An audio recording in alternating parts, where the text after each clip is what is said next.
Hello everyone, स्वागत आहे तुमचं पुन्हा एकदा माझ्या चॅनलवरती। आजच्या व्हिडिओमध्ये मी तुमच्यासोबत शेअर करणार आहे की मी माझ्या 6 महिन्यांच्या बाळासाठी होममेड सेरेलॅक कशा पद्धतीने बनवणार आहे। सो त्याकरता लागणारे इन्ग्रेडियंट्स, त्याचं प्रमाण, त्यानंतर ते कशा पद्धतीने स्टोअर करायला हवं, या सगळ्या गोष्टी तुम्हाला या व्हिडिओमध्ये बघायला मिळणार आहेत। सो व्हिडिओ शेवटपर्यंत नक्की बघा। होममेड सेरेलॅक बनवण्यासाठी आपल्याला लागणार आहे 1 वाटी तांदूळ, 1 वाटी मुगाची डाळ, 7 ते 8 बदाम, 7 ते 8 काजू, अर्धी वाटी मखाना। सगळ्यात आधी आपण वाटीभर तांदूळ जे आहेत ते स्वच्छ पाण्याने धुवून घेणार आहोत। घरामध्ये आपण भातासाठी जो तांदूळ वापरतो तोच तांदूळ आपल्याला इथे वापरायचा आहे। स्पेसिफिक असा वेगळा कुठला तांदूळ आणायची गरज नाही, जो आपण स्वतः खातो तोच आपण इथे वापरू शकतो। स्वच्छ पाण्याने धुवून घेतल्यानंतर अशा पद्धतीने चाळणीने यातलं पाणी आपण वेगळं करून घेणार आहोत।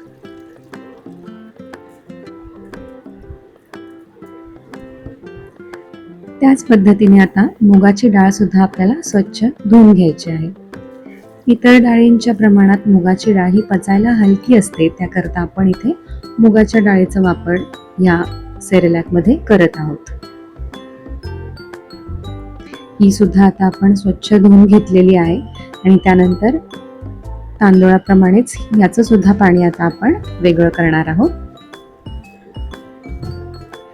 डाळ आणि तांदूळाचं पाणी आता वेगळं झालेलं आहे। त्यानंतर आपल्याला एक सुती म्हणजे कॉटनचं कापड घ्यायचं आहे आणि अशा पद्धतीनं डाळ आणि तांदूळ जे आपण भिजवून घेतले होते ते आपल्याला ह्याच्यावरती पसरवून ठेवायचे आहे। साधारण 2 ते 3 तासात हे वाळतात। आता इथे हे छान वाळलेले आहेत। यानंतर सगळ्यात महत्त्वाची स्टेप म्हणजे आपल्याला हे ड्राय रोस्ट करून घ्यायचे आहे। लालसर होईपर्यंत आपल्याला हे भाजून घ्यायचं आहे। त्यानंतर काजू आणि बदाम हे सुद्धा आपण लालसर होईपर्यंत भाजून घेणार आहोत। त्यानंतर मखाना आपल्याला अगदी अशा प्रकारे खुसखुशीत होईपर्यंत छान भाजून घ्यायचा आहे, म्हणजे तो मिक्सरमध्ये छान ग्राइंड होतो। त्यानंतर डाळ आणि तांदूळाचे मिश्रण आपण सगळ्यात आधी मिक्सरमधून काढून घेणार आहोत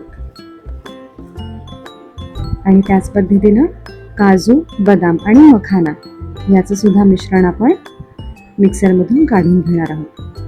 त्यानंतर हे ड्रायफ्रूट्सचं जे मिश्रण आहे ते आपण डाळ तांदूळाच्या पावडरमध्ये टाकून छानपैकी मिक्स करून घ्यायचं आहे।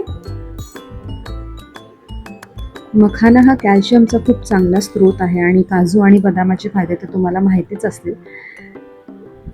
सो त्यामुळे अत्यंत पौष्टिक असं हे सेरेलॅक तयार होणार आहे। हे सगळं काही नीट मिक्स करून घेतल्यानंतर आपल्याला एक शेवटची स्टेप म्हणून हे सगळं मिश्रण आपण चाळणीने चाळून घेणार आहोत। चाळणीने चाळून घेण्यामागचं कारण म्हणजे मिक्सरमधून काढल्यानंतर सुद्धा याच्यात बारीक बारीक कण राहतात, तर ते ह्याच्यातून वेगळे करण्यासाठी इथे तुम्ही बघू शकता हे कण वेगळे करण्यासाठी आपल्याला हे चाळणीने चाळून घ्यायचं आहे। तर अशा पद्धतीने आपल्याकडे हे अत्यंत पौष्टिक असं होममेड सेरेलॅक बनून तयार आहे। हे तुम्ही एखाद्या हवाबंद डब्यामध्ये किंवा एअरटाईट कंटेनर आपण त्याला म्हणू शकतो, त्यामध्ये आपल्याला हे ठेवायचं आहे। इथे मी काचेची बरणी यूज केली आहे, तुम्ही स्टीलच्या बरणीत सुद्धा हे ठेवू शकता। तुम्हाला हा व्हिडिओ कसा वाटला हे कमेंट सेक्शन मध्ये नक्की कळवा आणि अशाच इन्फॉर्मेटिव्ह व्हिडिओसाठी आजच माझ्या चॅनलला सबस्क्राईब करा। भेटूयाच नेक्स्ट व्हिडिओमध्ये, तोपर्यंत बाय बाय।